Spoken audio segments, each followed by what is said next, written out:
sedang sholat duha bersama anaknya yang SD. Telepon bunyi, ring, Dek, ibu sedang apa? Sedang sholat duha, Bu. Aduh, bahagia. Allah Akbar. Karena tetangga jadi tahu. Selesai sholat, anak baik, anak pinter, ibu sayang. Karena bahagia tetangga jadi tahu. Suatu saat sholat sholat asar, 5:30. Sedang sholat, telepon bunyi. Kering, ibu ada nak? Ada. Tegang. Lagi sholat nih. Sedang apa? Sedang sholat asar, tante. Selesai, kamu ngomong. Berarti dia lebih sibuk dengan diketahui orang daripada diketahui Allah. Tidak ada yang lebih pahit dari berharapnya hati kepada Allah. Allahumma aftah lana hikmataka ya Allah.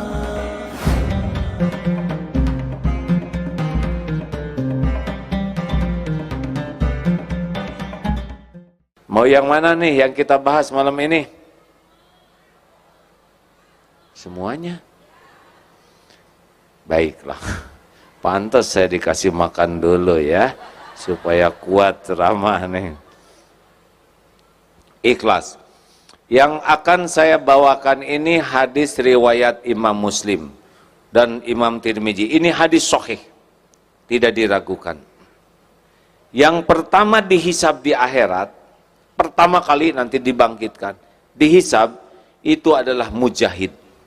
Orang yang berjuang di jalan Allah sampai mati terbunuh.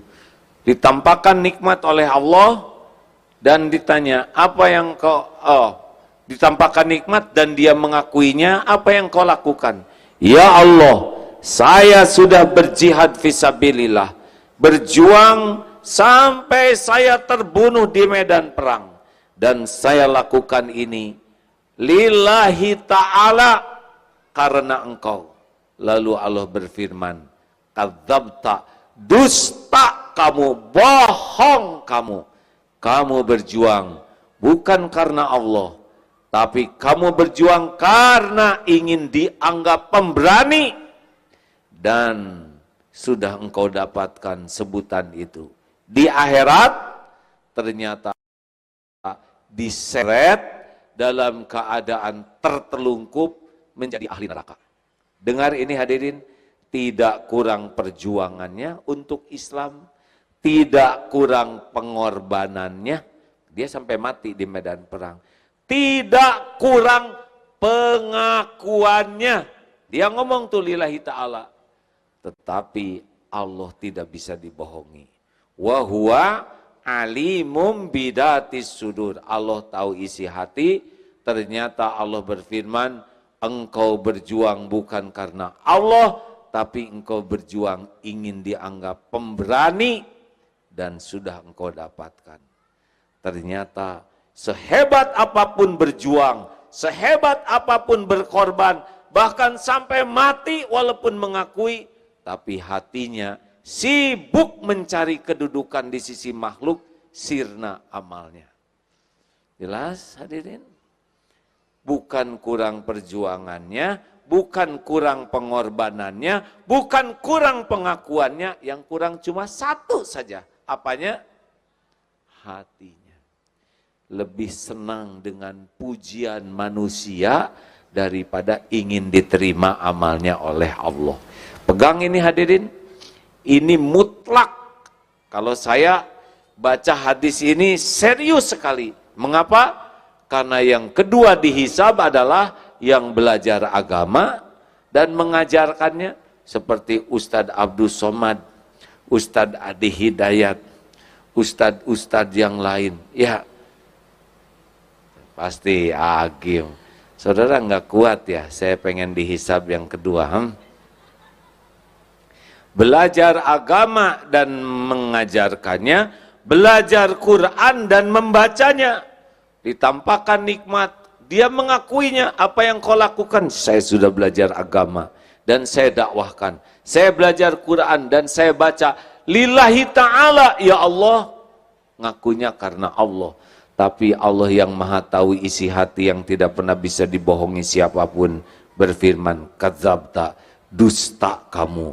Engkau belajar agama dan berdakwah karena ingin disebut alim, orang berilmu. Engkau baca Quran karena ingin disebut qari'ah, dan sudah engkau dapatkan itu di dunia. Di akhirat diseret itu ke dalam neraka.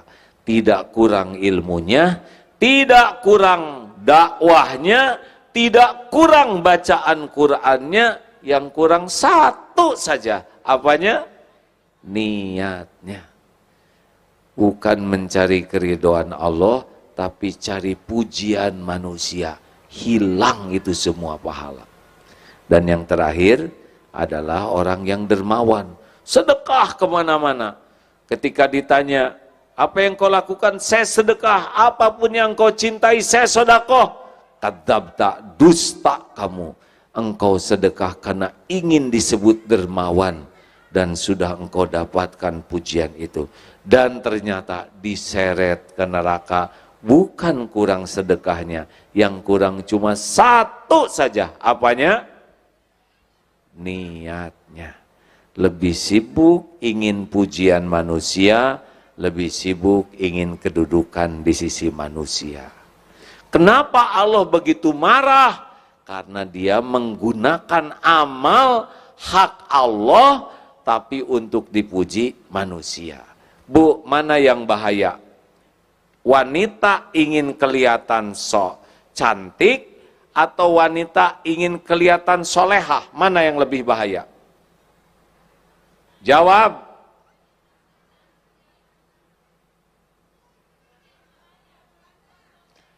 Wanita ingin kelihatan cantik ya normal. Kalau lelaki ingin kelihatan cantik tidak normal. Bolehkah wanita ingin kelihatan cantik? Boleh? Untuk siapa? Jawab. Suami siapa?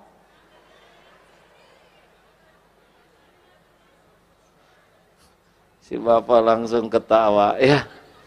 Karena bapak jadi saksi, ya. Istri mau ke undangan stakar kebek dandan, pulang dari undangan, giliran ketemu khusus bersama suami, dibuka kerudung, rambut terwig, pensil alis di sini, bulu mata jadi bulu hidung palsu. Hadirin, kalau ingin kelihatan cantik masih urusan dunia, tapi ingin kelihatan solehah sudah pakai amalan akhirat. Ini sedikit saja rahasia ikhlas. Apa sih ikhlas? Al-Bayyinah ayat 5, a'udzubillahi minasyaitonirrajim, wa ma umiru illa liya'budullaha mukhlishina lahud-din al-ayam. Allah tidak memerintahkan kita kecuali ikhlas, murni ikhlasnya. Maukah diberi susu murni yang gratis 2 liter sehari? Jawab. Tapi dicampur dengan kotoran sapi 1 sendok. Mau? Yang benar, Bu. Sesendok kecil saja. Yang betul. Seujung sendok kecil. Dikoceklah, ibu nggak usah tahu. Nggak mau. Itu dia aja nggak mau, ya. Nah, sedangkan syirik, inna syirka la zulmun azim. Menyekutukan Allah itu adalah kezoliman yang sangat besar. Nih latihannya supaya ikhlas. Ikhlas itu seperti apa? Puk, puk, puk, puk. Seperti jantung berdetak tiap saat, berdegup tiap waktu, tidak pernah menonjolkan diri. Yang sibuk menonjolkan diri adalah ambeien, jerawat, bisul, tumor, tidak ada yang enak. Makanya orang-orang yang overacting, sibuk ingin menonjolkan diri, pasti tidak enak hidupnya. Ikhlas itu seperti akar pohon, menyerap hujam ke tanah, menyerap sari-satri pati, mengokohkan, pohon kokoh, rindang, berbunga, berbuah. Orang memuji pohon, padahal semua jerih payah akar. Betul? Atau seperti gula, mungkin sudah viral. Kopi kurang manis, yang disalahkan siapa? Kurang gula nih. Disalahkan gula. Kopi terlalu manis, yang disalahkan siapa? Kebanyakan gula nih. Giliran kopi enak, siapa yang dipuji? Ini kopi mantep bener. Tapi giliran penyakit baru disebut penyakit gula nih. Gitu. Tapi gula tetap saja manis, bener? Dia nggak dendam. 5 latihan jadi orang ikhlas. 1, jangan selalu ingin diketahui orang amal kita. Amal fardu, sunnahnya orang lain tahu. Sholat, ke masjid, lagi apa tuh, mau kemana? Mau ke masjid mas, ayo kita ke masjid, boleh. Itu bukan riya, itu dakwah. Bayar zakat, saya mau bayar zakat nih, itu bagus. Dibuat orang lain tahu, karena itu dakwah. Syukuran haji, dengan niat agar orang lain tahu ini undangan dari Allah, boleh. Tetapi amal sunnah, tidak harus semua orang lain tahu. Tidak harus segala diposting. Jam 3 malam, bangun, langsung posting. Bangun sahabatku, bangun. Sepertiga malam terakhir, saat mustajab. Broadcast, benarkah membangunkan orang atau pengumuman? Ingin dianggap ahli tahajud, sedang dia sendiri tidak sholat, karena terus saya buka WA. Sahur, posting, thread, selamat saum Senin Kemis sahabatku yang baik. Ingatlah hanya Allah yang tahu, thread. Baca Quran, Allahu Akbar, Allahu Akbar. Ya Allah, hanya dengan pertolonganmu. Walaupun tanggal 16 sudah 20 juz, cetret. Kenapa diumumkan? Orang-orang yang sibuk dengan postingan, padahal amal-amal yang tidak harus orang lain tahu, ciri-ciri itu. Belajar merahasiakan amal, sebagaimana merahasiakan aib. Punya aib tidak? Ditutup-tutupi. Harus ada amal yang kita tutup-tutupi. Kalau semua amal diketahui orang, berarti memang sibuk dengan penilaian orang. Boleh ada yang diketahui, tapi lebih banyak amal sunnah yang tidak diketahui. Di TV Malaysia pernah terlihat ibu-ibu sholat duha. Sedang sholat duha bersama anaknya yang SD. Telepon bunyi, kening, Dek, ibu sedang apa? Sedang sholat duha, Bu. Aduh, bahagia. Allah Akbar. Karena tetangga jadi tahu. Selesai sholat, anak baik, anak pinter, ibu sayang. Karena bahagia, tetangga jadi tahu. Suatu saat sholat maghrib, sholat asar, 5:30. Sedang sholat, telepon bunyi. Kering, ibu ada nak? Ada. Tong, tegang. Lagi sholat nih. Sedang apa? Sedang sholat asar, tante. Selesai, kamu ngomong. Berarti dia lebih sibuk dengan diketahui orang daripada diketahui Allah. 2, jangan selalu ingin dilihat orang. Ada orang, tidak ada orang, bagi orang ikhlas sama, bagi orang tidak ikhlas tidak sama. Ada orang bagus, tidak ada orang tidak bagus. Ini ciri-ciri ini. Kalau sholat sendiri, gesit. Allahu Akbar. Allahu Akbar. Allahu Akbar. Allahu Akbar. Allahu Akbar. Allahu Akbar. Atahiyatun barakatuh salawatu. Astagfirullahaladzim. Astagfirullah. Assalamualaikum. Assalamualaikum. Tidak ada orang. Gesit, tangkas. Giliran ada orang, Allahu Akbar. Bismillahirrahmanirrahim. Allah. Subhanallah, udah cukup nih, udah agak lama ya. Udah agak lama nih, cukup ya. Sami Allah. Acting. Lagi sholat sendiri tahajud. Sedih. Tapi ada suami. Ya Rabb, tolonglah keluarga kami. Air mata dibiarkan mengalir. Padahal itu sisa menguap. Tapi diatur supaya ini acting. Gak diterima. Hati-hati. Ada orang, tidak ada orang, sama atau tidak. Kalau ada orang baik, tidak ada orang tidak baik, ciri-ciri itu. Tidak ikhlas. 3. Ciri latihan yang ketiga adalah jangan ingin dipuji, jangan takut dicaci. Dengar ya, kalau dipuji semangat, tidak dipuji tidak semangat, dicaci patah semangat, pasti bukan karena Allah. Karena orang ikhlas, puji, caci, ember jatuh sama. Hanya getaran udara yang merambat ke telinga. Kalau dipuji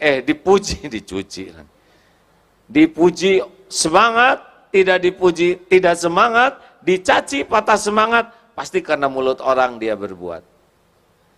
Bu, Pak, saya sudah nyobain takdir dipuji-puji, udah gitu ada takdir dicaci maki, udah. Demi Allah nih saya bersumpah ya, dipuji rame-rame, dikagumi rame-rame, dihormati rame-rame, jauh lebih bahaya dibanding dicaci maki rame-rame. Karena kalau kita sudah menikmati pujian, edik, nagih, pengen dipuji terus. Dan itu pasti letih orang yang senang dipuji. Kenapa? Karena orang tidak mungkin semuanya menyukai kita. Luqman Hakim membawa anaknya, nak ke pasar, siap beh, bah, ayo kamu naik. Anak naik, bapak nuntun. Sampai ke sebuah bukit, orang lihat, ini anak kurang ajar nih, ha? Masa dia naik, bapaknya nuntun, nggak tahu sopan santun nih anak. Salah. Anak turun, bapak naik. Sampai bukit kedua, ketemu lagi sekelompok orang, ini si bapak tega. Masa dia naik, anak nuntun, gak punya perasaan. Salah. Bapak naik salah, anak naik salah. Kalau gitu berdua. Naik berdua. Sampai bukit ketiga, ketemu dengan sekelompok orang. Ini manusia tidak berperi kekeledaian. Keledai satu dinaikin duaan, zolim. Salah lagi. Akhirnya turun dua-duanya, dituntun sampai pasar. Kata orang pasar, ini orang blow on, punya keledai nggak dinaikin. Begitulah. Kata bapaknya, nak sini, itulah manusia. Kalau hidupmu hanya ingin dinilai dan dipuji manusia, persiapkan dirimu letih sepanjang waktu, sengsara sepanjang hayat. Karena manusia pasti beda-beda. Selamat menderita bagi siapapun yang sibuk pengen dipuji oleh manusia. Ali bin Abi Thalib mengatakan, semua kepahitan sudah kurasakan. Dzuktur mararati kullaha falam ajid amarra minal hajati ilan nas. Kepahitan seluruhnya sudah kurasakan dan tidak ada yang lebih pahit dalam hidup ini selain berharapnya hati kepada manusia. Makanya hati-hati, makin ingin dipuji, dihargai, dikagumi, makin sering sakit hati. Jelas? Bu, jelas? Kalau mau dandan di rumah, dandan saja. Tidak harus selalu nanya, Mas, gimana penampilan saya? Suami kan bingung, mau ngomong apa? Ngomong cakep, dah enggak begitu. ngomong jelek nggak tega. Ya wes Bu, kamu ini kayak kesemek, begitulah.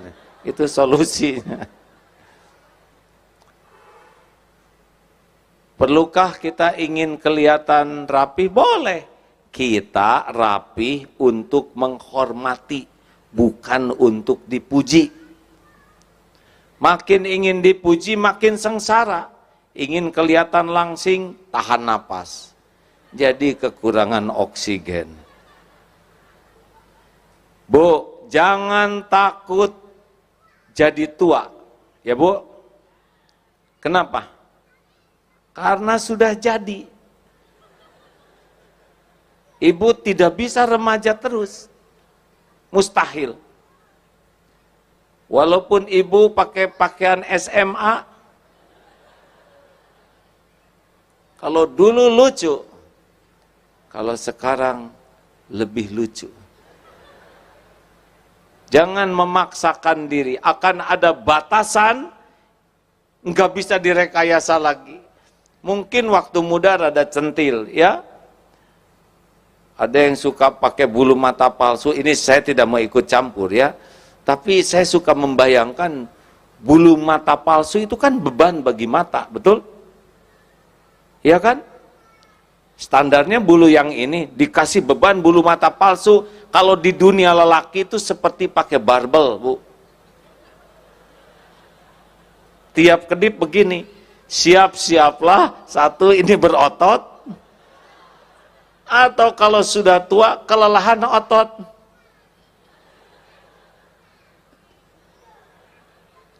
Bisa jadi merem terus, nggak kuat ngangkat. Kenapa sih harus pakai bulu mata palsu, bulu hidung palsu? Hidup penuh kepalsuan begitu. Untuk dipuji siapa? Mau dipuji Allah, gak mungkin pakai kepalsuan, ya. Just the way you are. Apa artinya? Dilarang merokok. 4. Jangan ingin dihargai. Makin ingin dihargai, makin sakit hati. Jangan merasa spesial. Saya ini orang penting. Saya ini orang berjasa. Saya ini orang, makin ingin dihargai, makin sering sakit hati. Orang yang menuntut dihargai, biasanya yang tidak punya harga. Iya kan? Yang tidak ada harganya ingin dihargai. Yang punya harga bisa menghargai. Hadirin sekalian, mengapa kita dihargai orang lain saat ini? Penyebabnya cuma satu. Karena Allah masih menutupi aib, dosa, kejelekan, dan kekurangan kita. Benar? Benar? Kenapa A'agim Abdullah Gimnastiar diundang ke sini dan didengar oleh saudara-saudara? Tahu sebabnya? Sebab Allah Subhanahu wa Ta'ala yang Maha tahu siapa orang ini yang sebenarnya masih menutupi aibnya, dosanya, kekurangannya, kejelekannya, sehingga saudara mau dengar. Daripada kita sibuk menikmati pujian, lebih baik kita sibuk dengan apa yang Allah tahu tentang kita. Itulah tekniknya, supaya kita tidak tamak terhadap penghargaan orang. Hati-hati hadirin. Saya cerita sedikit ya. Saya ini takdirnya anak prajurit. Ayah saya seorang tentara, perwira tentara, TNI. Bisa membayangkan betapa beratnya jadi seorang komandan. Karena komandan di tentara ataupun di polisi pasti dihormat. Sebab bawahannya dilatih dan digaji untuk menghormat. Mau enek, mau sebel juga, begini. Apalagi sedang upacara hormat, apalagi defile hormat, senjata, waduh, sini, sini, sini, Sini, sini. Kalau tidak hati-hati, penghormatan itu makan. Seakan-akan dirinya terhormat. Padahal sholat belang betong. Ngaji tidak bisa. Zakat tidak bayar. Sudah mampu, belum haji. Tapi merasa terhormat akibat topeng yang dipakai. Ini bahaya. Pensiun masih tetap saya ini mantan komandan. Udah atuh komandan, udah pensiun, gak usah diomongin. Dia itu dulu anak buah saya. Iya udah waktunya habis ya, sabar. Karena post power syndrome, merasa terhormat dengan topeng. Ada lagi yang lebih ngaco. Tidak semua komandan begitu, itu hanya komandan error saja yang ketipu topeng. Ada juga yang lebih ngaco, adalah istri komandan. Suaminya kolonel, istrinya ngadak-ngadak jadi jenderal. Padahal daftar enggak, seleksi enggak, latihan enggak, di kantor juga enggak jelas kerjanya, tapi galaknya lebih daripada suaminya. Ini tertipu oleh casing suami. Kamu mengganggu rumah tangga saya, hah? Ini suami saya, waduh galak. Pernah lihat yang di airport, kemudian seorang istri pensiunan jenderal yang marah-marah nggak mau diperiksa, apa salahnya diperiksa, ya kan? Oh, ini adalah ciri-ciri orang yang tamak terhadap penghargaan. Udah mah bukan dirinya yang jenderal, suaminya juga pensiun. Kenapa istri lebih galak? Tertipu oleh ingin dihargai. Ada yang lebih ngaco lagi, anak komandan. Di sekolah nilainya butut, kelakuan jelek, tapi galaknya lebih dari ayahnya.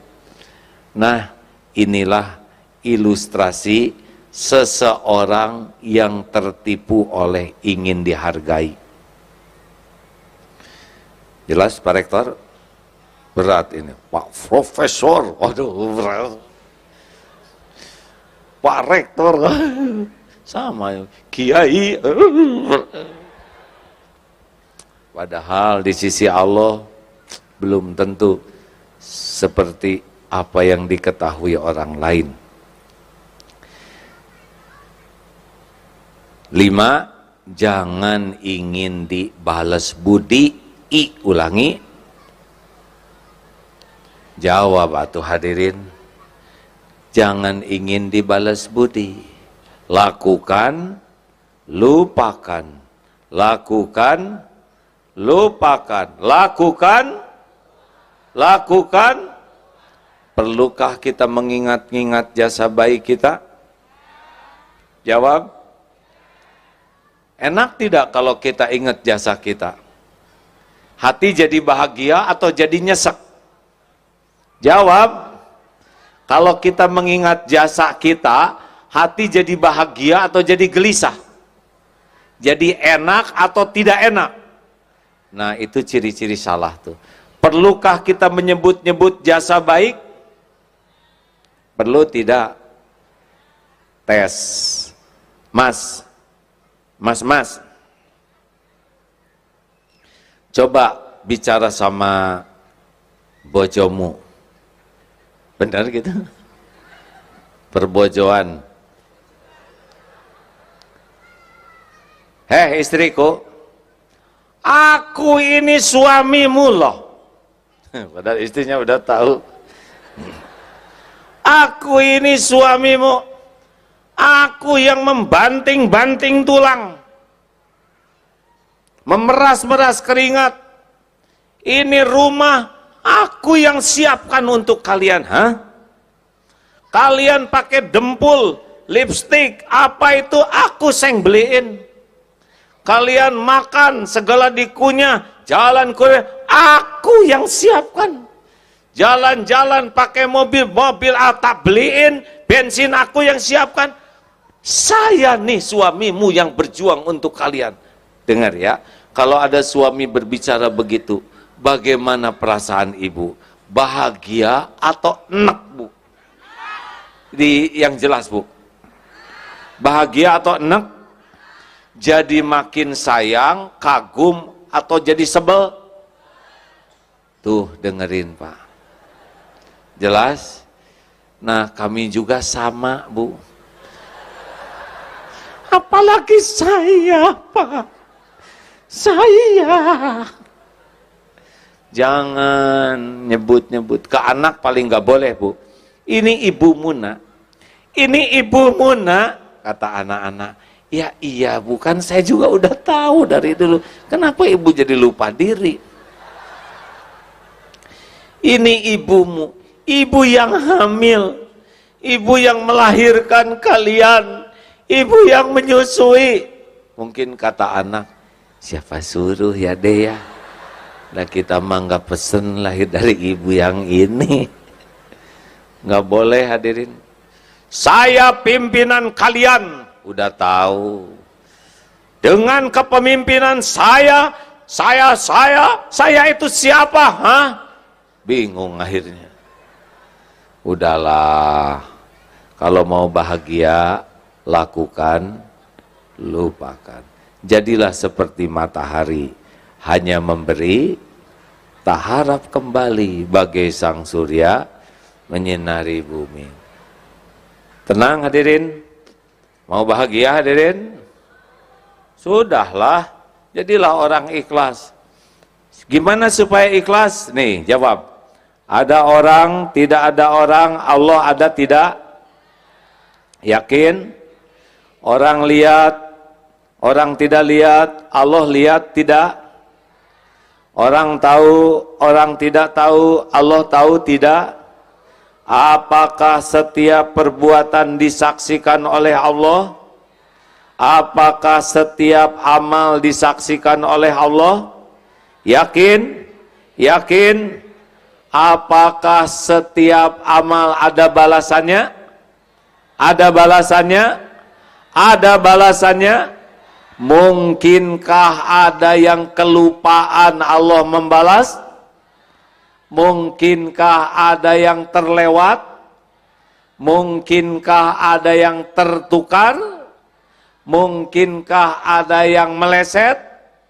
Mungkinkah ada yang bisa menghalang-halangi balasan dari Allah?